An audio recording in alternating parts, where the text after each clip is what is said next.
ರಾಮನಗರ ಅಂತ ಸಿಟಿ ಒಳಗೆ ಇರೋ ಜಾಗದಲ್ಲಿ 82 ಕುಟುಂಬದವರು ಸುಡುಗಾಡಿಸಿದ್ರು, ಮತ್ತೆ 57 ಕುಟುಂಬದವರು ತುರುಗಾಬುರ್ಗಿ, ಇವರೆಲ್ಲ ಇನ್ನೂ ಕಡು ಬಡತನದಲ್ಲಿ ಅಲೆಮಾರಿಗಳು ಗುಡಿಸಲು ಬದುಕ್ತಾ ಇದ್ದಾರೆ. ಇದನ್ನ ನಮ್ಮ ಸಾಂಸ್ಕೃತಿಕ ಪ್ರಪಂಚ ಎತ್ತಿಡಿಯೋದೇ ನಮ್ಮ ಅಲೆಮಾರಿ ಸಮುದಾಯಗಳು. ಹೌದು ಸರ್. ಗಣೇಶ್ ಹುಕ್ಕೇರಿ ಅವ್ರ ಕಡೆಯವ್ರು ಮಾತಾಡ್ತಾ ಇವರು ಕಾಂಗ್ರೆಸ್ ರಾಜಕಾರಣಿ, ಇವ್ರು ಯಾಕೆ ಈ ಸಮುದಾಯಗಳನ್ನ ಅನ್ಟಚಬಲ್ ಆಗಿಲ್ಲದೆ ಇದ್ರು, ಅನ್ಸಿಯಬಲ್ ಅನ್ನೋಬಲ್ ಅವ್ರನ್ನ ಕಾಣಿಸ್ತಾ ಇಲ್ಲ, ಅವ್ರಿಗೆ ನೋಡ್ತಾ ಇಲ್ಲ.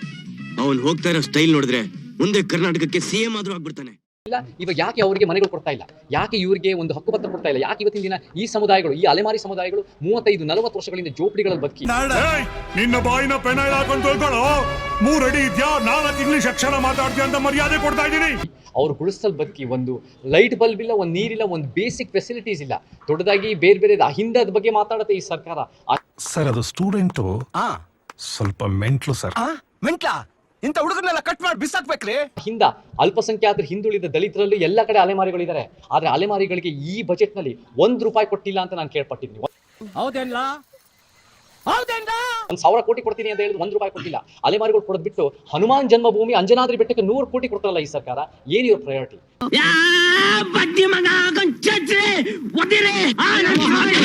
ಮತ್ತೆ ಅಹಿಂದ ಅಂತ ಹೇಳೋ ಸರ್ಕಾರ, ಈ ಕಾಂಗ್ರೆಸ್ ಸರ್ಕಾರ 136 ಬಹುಮತದಲ್ಲಿ ಕೊಟ್ಟಿದ್ದಾರೆ ಈ ಜನ.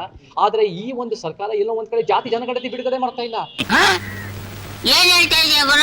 ಬದುಕ್ತಾ ಇರೋ ಜೋಪಡಿಗಳಲ್ಲಿ, ಗುಡಿಸ್ನಲ್ಲಿ, ಅದು ಕೃಷಿಕರ ಸಮುದಾಯಗಳಲ್ಲ. ಯಾರು ಬದುಕ್ತಾ ಇದಾರೆ ಅಂದ್ರೆ ದಲಿತರು, ಆದಿವಾಸಿಗಳು, ಅಲೆಮಾರಿಗಳು ಜೋಪಡಿ ಗುಡಿಸ್ನಲ್ಲಿ ಕಡು ಬಡತಲ್ಲಿ ಬದುಕ್ತಾ ಇದ್ದಾರೆ. ಹಲೋ ಸುಸ್ಮಿ, ಕೇಳಿಸ್ಕೊಂತ ಇದೀನಪ್ಪ. ಸಮುದಾಯಗಳು, ಲಿಂಗಾಯತ, ಒಕ್ಕಲಿಗರ ಅವರ ಒಂದು ರೀತಿಯಲ್ಲಿ ಅವರ ಒಂದು ಬೇಡಿಕೆ ತಕ್ಕಂತೆ ಕುಣಿತಾ ಇರೋ ಸಿದ್ದರಾಮಯ್ಯನವರು ನಿಜವಾಗ್ಲೂ ಅಹಿಂದ ರಾಜಕಾರಣಿಗಳಲ್ಲ. ಯಾಕೆ ಅವರೆಲ್ಲ ಒಂದ್ ಕಡೆ 1 ವರ್ಷದಿಂದ ಸೋಮಾರಿ ಸಿದ್ಧವಾಗಿ ಅವ್ರು ಕೆಲಸ ಮಾಡದೆ, ಅವ್ರು ಬರೀ ಟ್ಯಾಪೆ ಹಚ್ಚು 5 ಸ್ಕೀಮ್ಗಳು, ಅದರಲ್ಲೂ 11,000 ಕೋಟಿ SC ST TSP ದಲಿತರ ಆದಿವಾಸಿ ಹಣ ತಗೊಂಡು ಅವ್ರು ಮಾಡ್ತಾ ಇದ್ದಾರೆ. ದೇವ್ರು ನಿನ್ಗೆ ಒಳ್ಳೇದು ಮಾಡ್ತದ, ನಿನ್ ಜನ್ಮಕ್ಕೆ ಹೋಗೋ. ನಮಗೆ ಬಹಳ ದುಃಖ ಆಗುತ್ತೆ. ಮತ್ತೆ ಮುಖ್ಯವಾಗಿ ಸಿದ್ದರಾಮಯ್ಯ ನಿಜವಾಗ್ಲೂ ಬ್ರಾಹ್ಮಣ್ಯ ರಾಜಕಾರಣಿ ಅಲ್ಲ ಅಂದ್ರೆ ಯಾಕೆ ಹಾಲು ಮತದ ಕಿರೋರನ್ನ STಗೆ ಸೇರ್ಸಕ್ ಹೋಗಿದ್ದಾರೆ, ಶಿಫಾರಸು ಮಾಡಿದ್ದಾರೆ. ಅಯ್ಯೋ ಶನಿಗಳು ಹಗ್ಗ ಹತ್ಕೊಂಡು ಕಿಟಕಿಯಿಂದ ಬಂದು ನನ್ನ ಹೆಗ್ಲಿ ಹಿಡ್ಕೊಂಡ್ಬಿಟ್ಟವ್ರೆ. ಯಾಕೆ 1 ವರ್ಷದಲ್ಲಿ ನೀವು ನಿಜವಾಗ್ಲೂ ನಮ್ಮ ಶೋಷಿತ ಪರವಾಗಿ ಭೂ ಸುಧಾರಣೆ ಮಾಡಿದ್ದೀರಾ? ದೊಡ್ಡ ಮಟ್ಟ ಸಿದ್ದರಾಮಯ್ಯ ಹೇಳ್ತಾರೆ BJP ಮೀಸಲಾತಿ ವಿರೋಧಿಗಳಂತ. ಸರ್ ನಂಗೊಂದು ಡೌಟು, ಎಲ್ಲೋ ಮಿಸ್ ಹೊಡಿತಿದೆ, ಎಲ್ಲಿ ಅಂತ ಗೊತ್ತಾಗ್ತಿಲ್ಲ. BJP ಎಷ್ಟು ಮಟ್ಟಿಗೆ ಮೀಸಲಾತಿ ಬಗ್ಗೆ ಜ್ಞಾನ ಇದೆ ಅದು ಬೇರೆ ಪ್ರಶ್ನೆ. ಆದ್ರೆ ಸಿದ್ದರಾಮಯ್ಯನವರು 1 ವರ್ಷದಲ್ಲಿ ಅಥವಾ 6 ವರ್ಷಗಳಿಗೆ ಯಾವ ದೊಡ್ಡ ಮಟ್ಟದ ಮೀಸಲಾತಿ ಯೋಚನೆ ಮಾಡಿದ್ದಾರೆ ನಮ್ಮ ಅಲೆಮಾರಿಗಳಿಗೆ, ನಮ್ಮ ದಲಿತರಿಗೆ, ನಮ್ಮ ಆದಿವಾಸಿಗಳಿಗೆ? ನೋಡಿ ಇಷ್ಟು ದೊಡ್ಡ ಮಾತಾಡಿದ್ದಾರೆ. ಸೂರ್ಯ ಅವರೇ, ಇದಕ್ಕೇನು ಉತ್ತರ ಕೊಡ್ತೀಯಪ್ಪ ಮಿಸ್ಟರ್ ಸೂರ್ಯ? ಸೊ ಈ ನಿಟ್ಟಿನಲ್ಲಿ ನನಗೆ ಎಲ್ಲೋ ಒಂದ್ ಕಡೆ ಅಲೆಮಾರಿಗಳು ನಿರ್ಲಕ್ಷ್ಯ ಆಗ್ತಾ ಇದೆ.